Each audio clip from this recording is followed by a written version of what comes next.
Hi, everyone. This is Miss Martinez. Miss Hendricks and I are going to be reading Matilda. So this is the next part of Matilda. So this is the ghost, and I'm going to continue reading it. And I have it on my screen. If you would like to follow along, you can. If not, you can just listen along with me.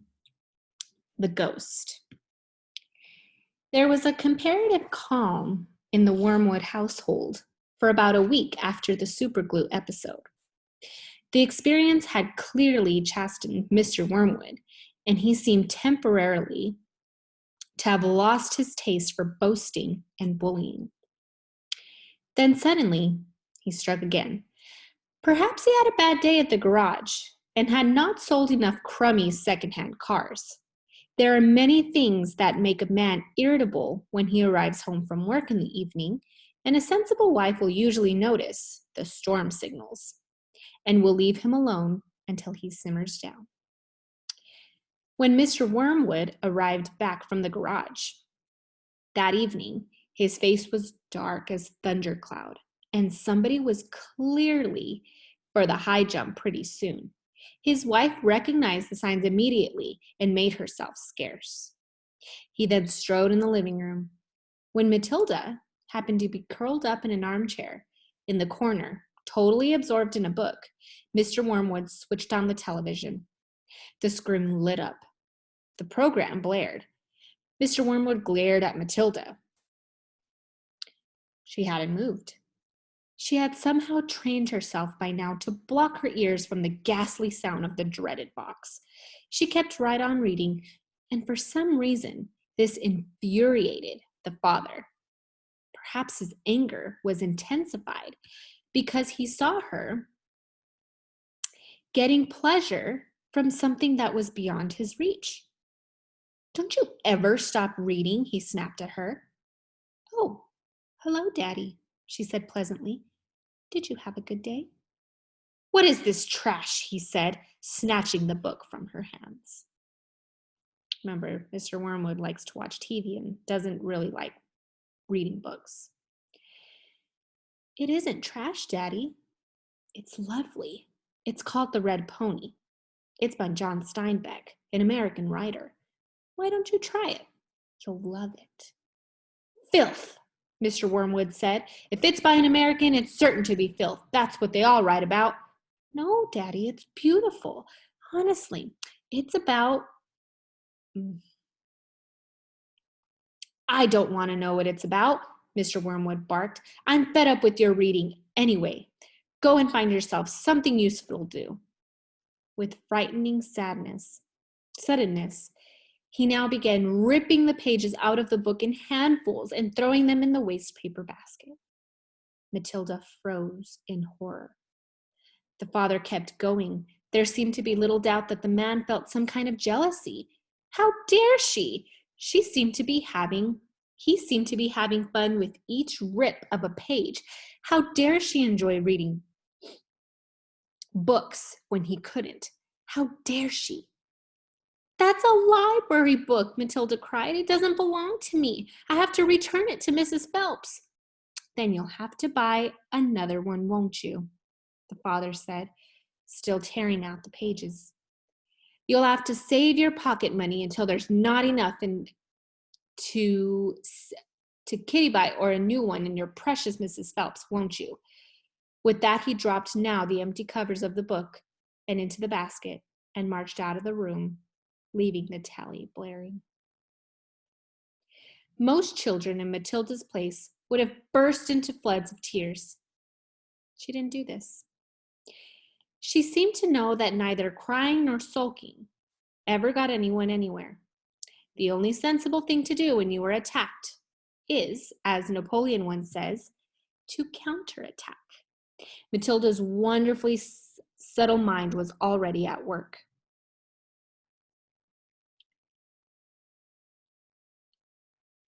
The plan was now beginning to hatch in her mind, dependent, however, upon or not Fred's Parrot was a really good talker, as Fred made out. Fred was a friend of Matilda's. He was a small boy of 6, who lived around the corner from her. And for days he had been going on and on about this great talking parrot his father had given him.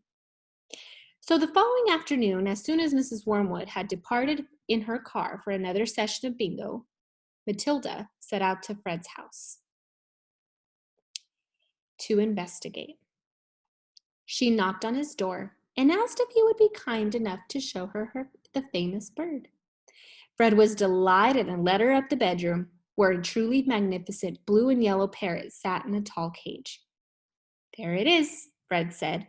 Its name is Chopper. Make it talk, Matilda said. You can't make it talk, Fred said. You have to be patient. It'll talk when it feels like it. They hung around waiting. Suddenly, the parrot said, "Hello, hello, hello." It was exactly like a human voice. Matilda said, "That's amazing. What else can it say?" "Rattle my bones," the parrot said, giving a wonderful imitation of a spooky voice. "Rattle my bones." "He's always saying that," Fred told her. "What else can he say?" Matilda asked. "What else can he? That's about it," Fred said. "But it's pretty marvelous, don't you think?" "It's fabulous," Matilda said. Will you lend him to me just for one night?" "No," Fred said, "certainly not." "I'll give you all my next week's pocket money," Matilda said. That was different. Fred thought about a few seconds. "All right then," he said, "if you promise to return him tomorrow." Matilda staggered back to her own empty house, carrying the tall cage in both hands. There was a large fireplace in the dining room. And now, set about wedging the cage up the chimney and out of sight. There's the picture of her doing that. This wasn't so easy, but she managed it in the end. "Hello, hello, hello," the bird called down to her. "Hello, hello." "Shut up, you nut," Matilda said, and she went out to wash the soot off her hands. That evening, while the mother, the father, the brother, and Matilda were having supper, as usual in the living room in front of the television, a voice came loud and clear from the dining room across the hall. "Hello, hello, hello," it said. "Harry!" cried the mother, turning white. "There's something in the house. I heard a voice." "So did I," the brother said. Matilda jumped up and switched off the telly. "Shh," she said, "listen." They all stopped eating and sat there very tense and listening. "Hello, hello, hello," came the voice again. "There it is!" cried the brother. "It's burglars," hissed the mother. "They're in the dining room." "I think they are," the father said, sitting tight. "Then go catch them, Harry," hissed the mother. "Go out and call red-handed." The father didn't move. He seemed in no worry to dash in to be a hero. His face turned gray. "Get on with it," hissed the mother. "They're probably after the silver." The husband wiped his lips nervously with the napkin. "Why don't we all go in and look together?" he said. "Come on, then," the brother said. "Come on, Mum." "They're definitely in the dining room," Matilda whispered. "I'm sure they are." The mother grabbed a poker from the fireplace. The father took a golf club that was standing in the corner. The brother seized a table lamp, ripping the plug out of its socket. Matilda took the knife she had been eating with, and all four of them crept towards the dining room door. The father, keeping well behind the others.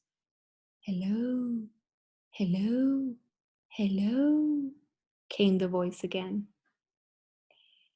"Come on," Matilda cried as she burst into the room, brandishing her knife. "Stick 'em up," she yelled. "We've caught you." The others followed her, waving their weapons. Then they stopped. They stared around the room. There was no one there. "There's no one here," the father said, greatly relieved. "I heard him, Harry," the mother shrieked, still quaking. "I distinctly heard his voice. So did you. I'm certain I heard him, Matilda cried. He's in there somewhere. She began searching behind the sofa and behind the curtains. Then came the voice again, soft and spooky this time. Rattle my bones, it said. Rattle my bones. They all jumped, including Matilda, who was a pretty good actress. They stared around the room. There was no one there. It's a ghost, Matilda said.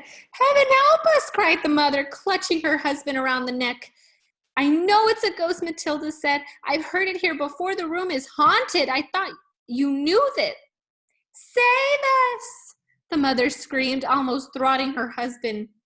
I'm getting out of here, the father said, grayer than ever now. They all fled, slamming the door behind them. The next afternoon, Matilda managed to get a rather sooty and grumpy parrot out of the chimney and out of the house without ever being seen. She carried it through the back door and ran with it all the way to Fred's house. Did it behave itself? Fred asked her. We had a lovely time with it, Matilda said. My parents adored it. Arithmetic. Man, that bird really did help kind of counterattack, as Matilda called it, to her family, and they were pretty scared. So it was a very clever way that Matilda used the bird. So now we're going to start arithmetic. And arithmetic is a really fancy word for mathematics or math. Matilda longed for her parents to be good and loving and understanding and honorable and intelligent. The fact that they were none of these things were something she had to put up with. It was not easy to do so. But the new game she had invented of punishing one of or both of them each time they were beastly to her made her life more or less bearable. Being very small and very young, the only power Matilda had over anyone in her family was for her brain power. For sheer cleverness, she could run things around them all. But the fact remained that any 5-year-old girl in any family was always obliged to do what she was told, however asinine her orders may be. Thus, she was always forced to eat her evening meals out of the TV dinner trays in front of the dreaded box. She always had to stay alone on weekday afternoons, and whenever she was told to be quiet, she had to. Her safety valve, the thing that prevented her from going round the bend, was the fun of devising and dishing out the splendid punishments. And the lovely thing was that they seemed to work, and that the rate for short periods. The father, in particular, became less cocky and unbearable for several days after receiving a dose of Matilda's magic medicine. The parrot in the chimney affair quite definitely cooled both parents down for over a week. But they were comparatively civil to their small daughter. But alas, this couldn't last. The next flare-up came one evening in the sitting room. Mr. Wormwood had just returned from work. Matilda and her brother were sitting quietly on the sofa, waiting for their mother to bring the TV dinners on a tray. The television had not been switched on. In came Mr. Wormwood in a loud check suit and a yellow tie. The appalling broad orange and green check of jacket and trousers almost blinded the onlooker. He looked like a low-grade bookmaker, dressed up for his daughter's wedding, and he was clearly very pleased with himself this evening. He sat down in an armchair and rubbed his hands together and addressed his son in a loud voice. Well, my boy, he said, your father's a most successful day, he said. A lot richer tonight than he was this morning. He has sold no less than 5 cars, each at a tidy profit. Sawdust in the gearboxes, the electrical drill on the speedometer cables, a splash of paint here and a few there, other clever little tricks, and they were falling over themselves to buy. Now remember, Mr. Wormwood sells cars that don't necessarily work, but he tricks people into buying them. Not a good thing. He fished a bit of paper out of his pocket and studied it. Listen, boy, he said, addressing his son and ignoring Matilda. Seeing as you'll be going into the business with me one day, you've got to know how to add up the profits you make at the end of each day. Go and get yourself a pen, a pad, a pencil, and let's see how clever you are. The son obediently left the room and returned with the writing materials. Write down these figures, the father said, reading from a bit of paper. Car number 1 was bought for me for 278 pounds and sold for 1,425. Got that? The 10-year-old boy wrote down the Sioux-tempered amounts down slowly and carefully. Car number 2, the father went on, cost me 118 pounds and sold for 760. Got it? Yes, Dad, the son said. I've got that. Car number 3 cost 111 pounds and sold for 999 pounds and 50 pence. Say that again, the son said. How much did it sell for? 999 pounds and 50 pence, the father said. And that, by the way, is another of my nifty little tricks to diddle the customer. Never ask for a big round figure. Always just go below it. Never say 1,000 pounds. Always say 999.50. It sounds much less, isn't it? Clever, isn't it? Very, the son said. You're brilliant, Dad.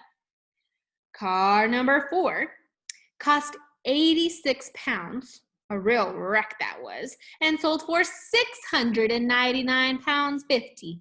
Not too fast, the son said, writing the numbers down. Right, I've got it. Car number 5 cost 637 pounds and sold for 1,649.50. You got all those figures written down, son? Yes, Daddy, the boy said, crouching over his pad, very carefully writing. Very well, the father said. Now, work out the profit I made on each 5 cards and add them up total. Then you'll be able to tell me how much money your rather brilliant father made altogether today. That's a lot of sums, the boy said. Of course it's a lot of sums, the father answered. But when you're a big businessman like I am, you've got to be hot stuff at arithmetic. I've practically got a computer inside my head. It took me less than 10 minutes to work the whole thing out. You mean you did it in your head, Dad? The son asked, googling. Well, not exactly, the father said. Nobody could do that. But it didn't take me long. Now, when you're finished, tell me what you think my profit was for the day. I've got the total written down here, and I'll tell you if you're right. Matilda said quietly, Dad, you made exactly 4,303 pounds and 50 pence altogether. Don't butt in, the father said. Your brother and I are busy with finance. But, Dad, stop, the father said. Stop guessing and trying to be clever. Look at your answer, Dad, Matilda said gently. If you've done it right, it ought to be 4,303 pounds and 50 pence. Is that what you've got, Dad? The father glanced down at his paper in his hand. He seemed to stiffen. He became very quiet. There was silence. Then he said, Say that again. 4,303 pounds 50, Matilda said. There was another silence. The father's face was beginning to go dark red. I'm sure it's right, Matilda said. You little cheat, the father suddenly shouted, pointing out with her fingers. You looked at my bit of paper. You read it off of what I've got written here. Daddy, I'm on the other side of the room, Matilda said. How could I possibly see it? Don't give me that rubbish, the father shouted. Of course you looked. You must have looked. No one in the world could give you the right answer just like that, especially a girl. You're a little cheat, madame. That's what you are, a cheat and a liar. At that point, the mother came in carrying a large tray with 4 suppers. This time it was fish and chips. Mrs. Wormwood picked up in the fish and chip shop on her way home from bingo. It seemed that bingo afternoons left her so exhausted, both physically and emotionally, that she never had enough energy to cook an evening meal. So if it wasn't TV dinners, it had to be fish and chips. "What are you looking so red in the face about, Harry?" she said as she put the tray down on the coffee table. "Your daughter's a cheat and a liar," the father said, taking his plate of fish and placing it on his knees. "Turn the telly on and let's have not any more talk." And the platinum blonde man. We'll go ahead and stop here. Ms. Hendricks will read the next 2 chapters. A lot to think about, how Matilda is still being treated, even though, she tried to teach her parents a lesson. They're still treating her as if she doesn't know anything, and she's actually very, very smart, as she did all that math in her head. But I'm going to go ahead and put down some questions of this chapters, and if you would like to receive credit for reading for the day, you can go ahead and send your answers to your teacher of these questions, and we'll go ahead and talk about it. I can't wait to be reading the next of it. I love Matilda, so see you next time.